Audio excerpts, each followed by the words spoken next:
সম্মানিত এলাকাবাসী, আসসালামু আলাইকুম ওয়া রাহমাতুল্লাহ। বাংলাদেশ জামাত ইসলামের পক্ষ থেকে আপনাদেরকে জানাচ্ছি শুভেচ্ছা, স্বাগতম। সকল আম্বিয়া আলাইহিসসালামরা পৃথিবীতে এসে ইনসাফ ভিত্তিক সমাজ এবং রাষ্ট্র গঠন করার জন্য সবসময় চেষ্টা মেহনত করে গেছেন।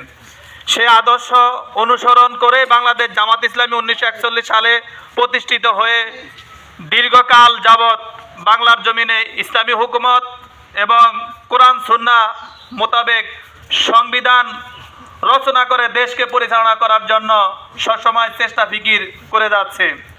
সেজন্য জামাত ইসলামী এককভাবে এই আইন আল্লাহ তাআলার জমিনে আল্লাহ তাআলার আইনকে শাসন করা সম্ভব না।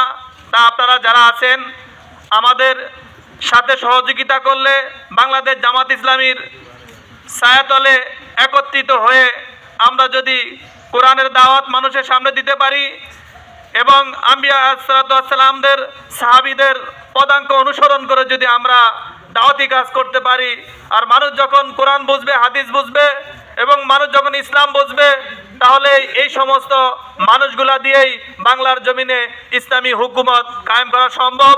এজন্য আপনাদের সকলকে এই আহ্বান এবং দাওয়াত দিয়েই আজকে শেষ করলাম। আসসালামু আলাইকুম ওয়া রাহমাতুল্লাহ।